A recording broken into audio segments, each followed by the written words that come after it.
नमस्कार दोस्तों, आप सभी का स्वागत है। देखिए, आज अपन पढ़ने वाले हैं कक्षा 12th का गद्य भाग, यानी अपना जो है पद्य खंड अपना शुरू हो चुका है और यहाँ पर जो है अपन बात करेंगे आज गद्य खंड की। तो चलिए शुरू करते हैं आज की ये क्लास।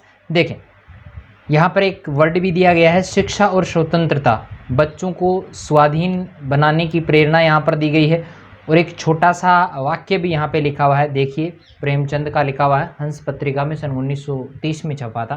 क्या लिखा है, पढ़ लेते हैं, ठीक है। तो यहाँ पर देखें, बच्चों में स्वाधीनता के भाव पैदा करने के लिए यह ज़रूरत है कि जितनी जल्दी हो सके उन्हें कुछ काम करने का अवसर दिया जाए।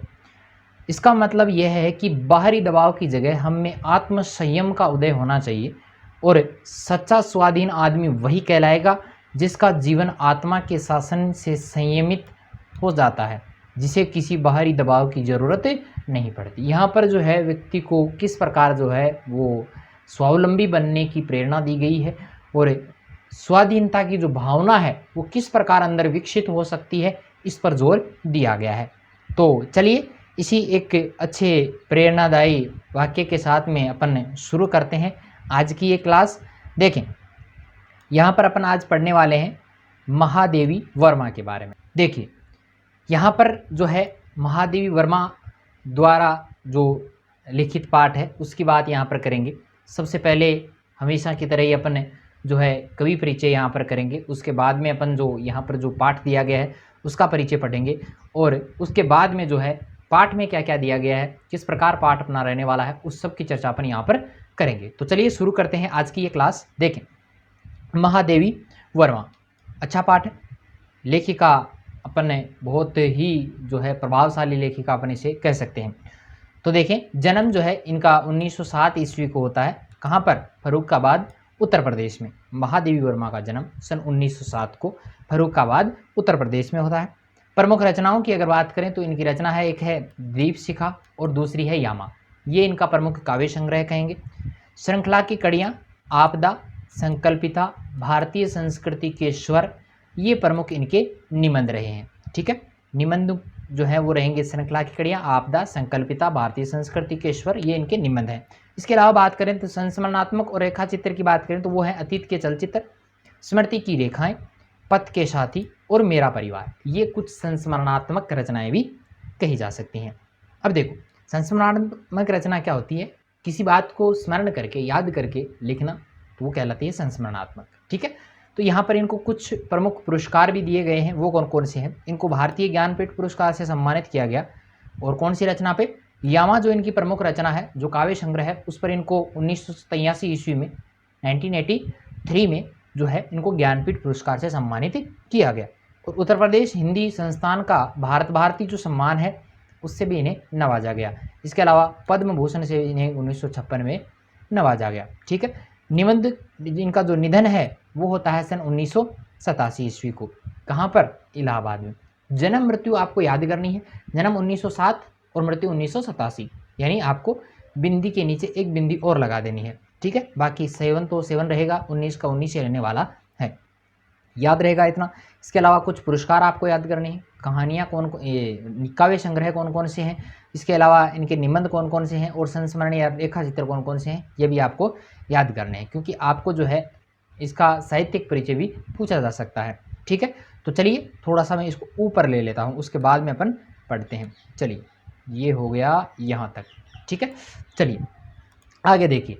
संसार के मानव समुदाय में वही व्यक्ति स्थान और सम्मान पा सकता है, वही जीवित रह सकता है जिसके हृदय में, बहुत महत्वपूर्ण बात है, ध्यान से सुनना, कि संसार के मानव समुदाय में वही व्यक्ति स्थान और सम्मान पा सकता है, वही व्यक्ति जीवित रह सकता है जिसके हृदय और मस्तिष्क ने समुचित विकास पाया है। जिसके हृदय का और मन मस्तिष्क का समुचित विकास हुआ है, वही व्यक्ति संसार में जीवन जीने योग्य है।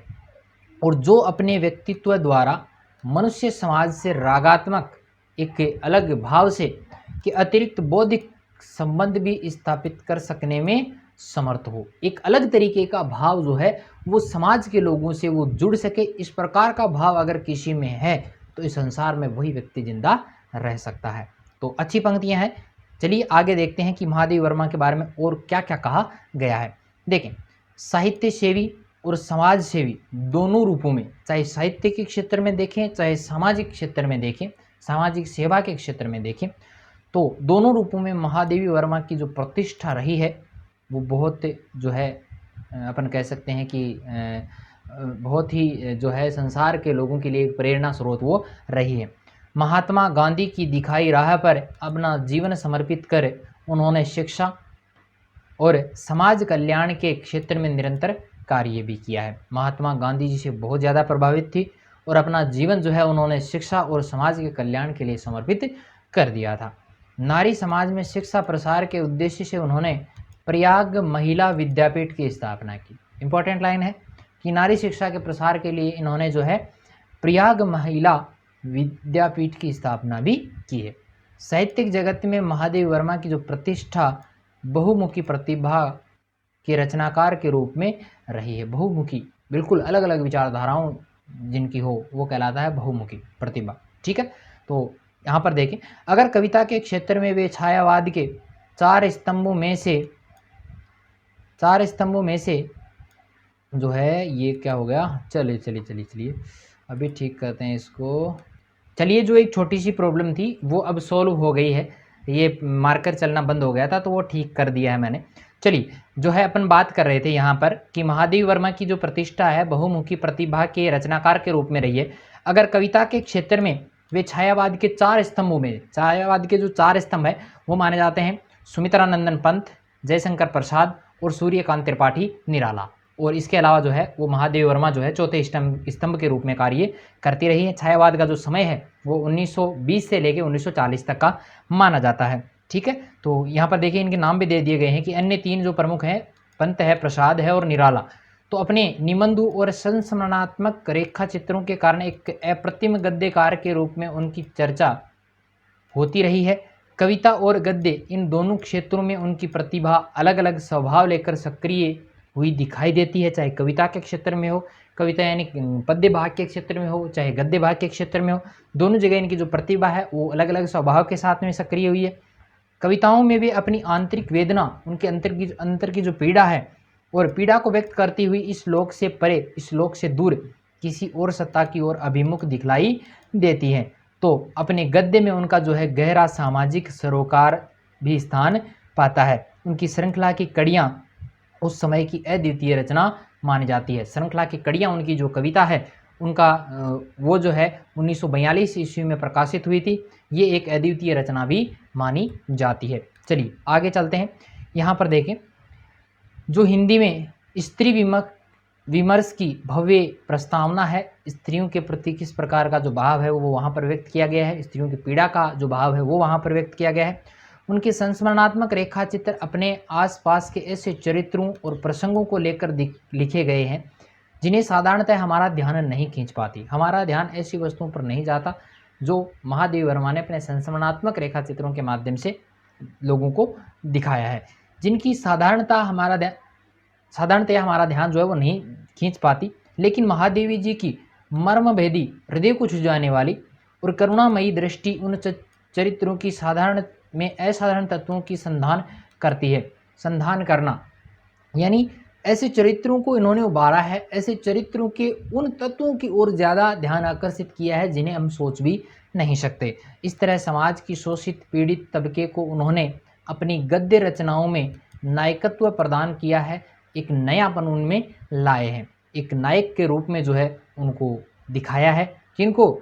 जो समाज से शोषित हैं, पीड़ित लोग हैं, उनको समाज का एक नायक के रूप में इन्होंने दर्शाया है।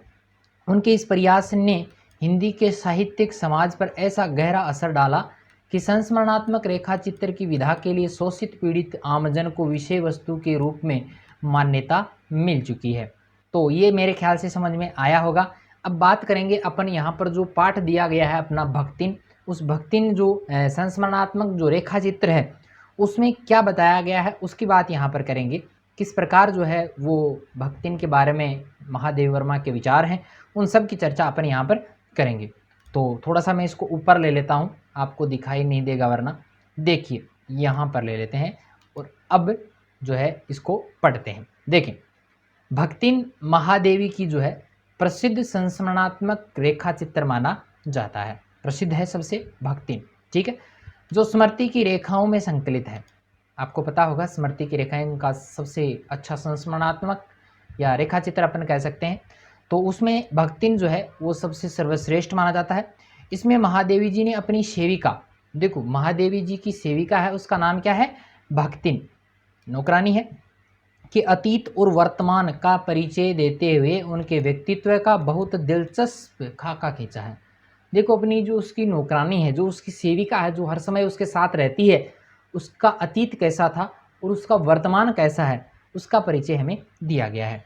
महादेवी के घर में काम शुरू करने से पहले उसने कैसे एक संघर्षशील, स्वाभिमानी और कर्मठ जीवन जिया है, कैसे पितृसत्तात्मक मान्यताओं, पितृसत्तात्मक परिवार होते हैं जहाँ पर पिता ही सर्वश्रेष्ठ माना जाता है, तो ऐसी मान्यताओं और छल छदम भरे समाज में, छल कपट से भरा हुआ जो समाज है, अपने और अपनी बेटियों के हक की लड़ाई लड़ती रही थी। जब महादेवी वर्मा के पास में वो आई थी, उससे पहले उन्होंने किस प्रकार जो है वो संघर्ष करके अपनी बेटियों को जो है वो हक दिलवाया है, उसमें हार कर कैसे ज़िंदगी की राह पूरी तरह बदल देने के निर्णय तक पहुंचती है, और उस किस प्रकार उसकी हार होती है और किस प्रकार उसके जीवन का जो रास्ता था वो ही बदल जाता है। इसका अत्यंत संवेदनशील, यानी संवेदनाओं को, अपनी संवेदनाएं हैं, घृणा है, क्रोध है, प्रेम है, ये अपनी संवेदनाएं हैं, तो संवेदनशील जो चित्रण है इस पाठ में हुआ है। इसके साथ में भक्तिन महादेवी जी के जीवन में आकर छा जाने वाली एक ऐसी परिस्थिति के रूप में दिखलाई पड़ती हैं जिसके कारण लेखिका के व्यक्तित्व में कई अनछुए प्रच्छन्न, जिसे कहेंगे अनछुए या प्रच्छन्न आयाम जो हैं वो उद्घाटित होते हैं। इसी कारण अपने व्यक्तित्व का जरूरी अंश मानकर वे भक्तिन को खोना नहीं चाहती। ठीक है, एक बहुत जो है खास जो है तत्व मान रही हैं अपने लिए, कौन, महादेवी वर्मा।